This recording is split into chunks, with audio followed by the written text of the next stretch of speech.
Bismillahirrahmanirrahim. Assalamualaikum warahmatullahi wabarakatuh. Perkenalkan, nama saya Binti Syariah dari jurusan Ilmu dan Teknologi Pangan, Fakultas Pertanian Universitas Haloleo Kendari. Saya di sini akan menjelaskan cara penggunaan PowerSim dan Expert Choice. PowerSim adalah software simulasi untuk sistem dinamis dengan menggunakan metodologi pemodelan berbasis komputer. Jadi, poin utamanya adalah bahwa simbol yang ada di PowerSim level, reservoir, auxiliary, dan content, dan digunakan dalam pemodelan harus saling terkait satu dengan yang lain, membentuk suatu sistem yang terpadu.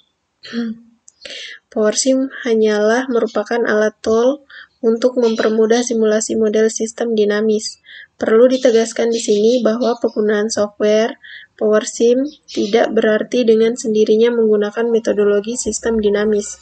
Sistem dinamis dapat disimulasikan dengan berbagai jenis software, termasuk dengan software spreadsheet, misalnya Excel, software yang disiain untuk membuat simulasi model sistem dinamis sampai saat ini tersedia di pasar adalah Dynamo, Vensim, Stella, iThink, PowerSim. Masing-masing PowerSim ini mempunyai sistem yang beragam sesuai dengan perkembangannya. Pengertian sistem dinamis. Berdasarkan definisinya, sistem dinamis sebagai metodologi untuk mempelajari dan menganalisis perilaku sistem yang kompleks sepanjang waktu. Sistem dinamis berkaitan dengan sistem umpan balik, feedback, yang mempengaruhi perilaku sistem. Asumsi utama dalam paradigma sistem dinamis adalah struktur fenomena proses pembuatan keputusan merupakan suatu kumpulan struktur-struktur kausal yang melingkar dan tertutup, di mana hubungan sebab akibat tersebut merujuk pada keadaan yang terukur baik kumulatif dan kuantitatif. Komponen-komponen PowerSim. Yang pertama, level. Level merupakan variabel yang menyatakan akumulasi dari sejumlah benda, nouns, seperti orang, uang, inventory, dan lain-lain terhadap waktu. Level dipengaruhi oleh variabel rate dan dinyatakan dengan simbol persegi panjang. Pada bagian bawah, simbol variabel level menunjukkan nama variabel level tersebut. Adapun simbol variabel level dapat dilihat pada gambar berikut. Yang kedua, rate merupakan suatu aktivitas pergerakan movement atau aliran yang berkontribusi terhadap perubahan persatuan waktu dalam suatu variabel level. Rate merupakan satu-satunya variabel yang mempengaruhi variabel level. Dalam PowerSim, simbol rate dinyatakan dengan kombinasi antara flow dan auxiliary. Simbol ini harus terhubung dengan sebuah variabel level. Adapun simbol variabel rate dapat dilihat pada gambar berikut. Yang ketiga, auxiliary. Auxiliary merupakan variabel tambahan untuk penyederhanaan hubungan informasi antara level dan rate. Seperti variabel level, variabel auxiliary juga dapat digunakan untuk menyatakan sejumlah benda atau nouns. Simbol auxiliary dinyatakan dengan sebuah lingkaran. Adapun simbol variabel auxiliary dapat dilihat pada gambar berikut. Yang keempat, konstan. Konstan merupakan input bagi persamaan rate baik secara langsung maupun auxiliary. Konstan menyatakan nilai parameter dari sistem nyata. Simbol konstan dinyatakan dengan segi 4. Adapun simbol variabel konstan dapat dilihat pada gambar berikut. Kelebihan dan kekurangan PowerSim. Kelebihan penggunaan simulasi adalah sebagai berikut. Yang pertama, menyelesaikan masalah yang tidak dapat diselesaikan formulasi matematika. Yang kedua, dapat melakukan eksperimen tanpa mengganggu sistem nyata yang ada. Yang ketiga, sebagai alat bantu untuk membuat keputusan operasional. Yang keempat, biaya lebih murah dibandingkan dengan bereksperimen langsung pada sistem yang ada. Walaupun simulasi memiliki banyak kelebihan, simulasi juga memiliki kekurangan antara lain adalah sebagai berikut. Yang pertama, tidak dapat menghasilkan solusi yang optimal. Ada kemungkinan sulit untuk mengembangkan model yang kedua, dapat terjadi kesalahan logika dan model yang digunakan untuk mempresentasikan sistem nyata dengan baik.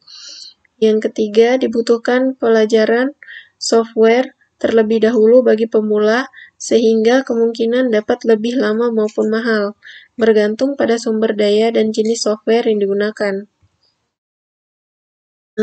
Kemudian saya akan menjelaskan tentang expert choice. Pengertian expert choice. Expert choice merupakan suatu program aplikasi yang dapat digunakan sebagai salah satu tool untuk membantu para pengambil keputusan dalam menentukan keputusan. Expert choice menawarkan beberapa fasilitas mulai dari input, data kriteria, dan beberapa alternatif pilihan, sampai dengan menentukan tujuan.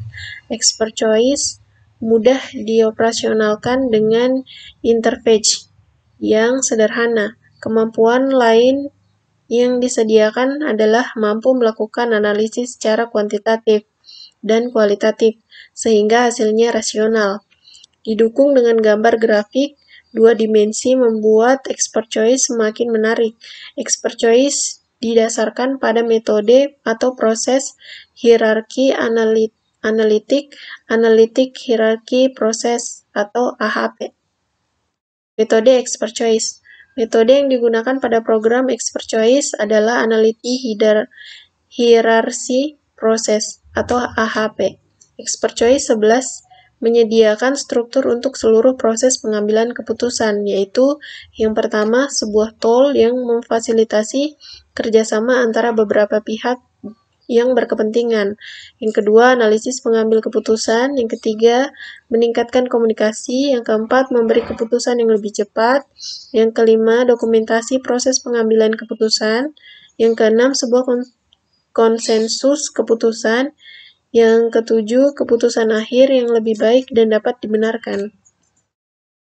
Expert choice mempunyai metode yang unik dengan perbandingan pairwise untuk mendapatkan prioritas secara akurat, yang merefleksikan nilai dan persepsi dalam pihak yang berwenang dalam pengambilan keputusan dengan menggunakan sistem perangkat lunak. Expert choice menyediakan sintesis dari beberapa penilaian dengan pemodelan grup.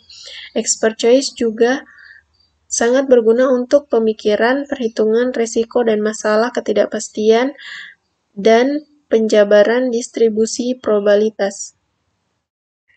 Kemudian langkah-langkah penggunaan expert choice. Berikut ini adalah langkah-langkah dalam penggunaan AHP dan expert choice. Yang pertama, bertukar pikiran melalui wawancara yang didiskusi dan buat struktur keputusan sebagai model hierarki. Yang kedua, buat grup pemodelnya. Yang ketiga, tentukan tipe dan model perbandingan pairwise atau fungsi grade data. Yang keempat, masukkan data ke expert choice melalui database eksternal. Yang kelima, perbandingan pairwise dari kriteria-kriteria untuk menentukan tingkat kepentingan dalam pengambilan keputusan. Yang keenam, tentukan alternatif terbaik. Yang ketujuh, lakukan analisis sensitivity. Yang kedelapan, ekspor data ke external database. Kemudian, aplikasi area expert choice. Yang pertama, resource allocation, lokasi sumber daya, vendor seleksi. Kemudian yang ketiga, strategi planning, perencanaan strategis. Yang keempat, HR manajemen SDM, sumber daya manusia. Yang kelima, risk assessment. Yang keenam, project manajemen proyek. Yang ketujuh, benefit atau cost analysis, manfaat atau biaya analisis. Kemudian kelebihan expert choice. Kelebihan software expert choice adalah memiliki tampilan antarmuka yang lebih menarik, mampu untuk mengintegrasikan pendapatan pakar, tidak membatasi level dari struktur hierarki. Mungkin itu saja yang dapat saya sampaikan. Lebih dan kurangnya mohon dimaafkan. Wabillahi taufiq wal hidayah. Assalamualaikum warahmatullahi wabarakatuh.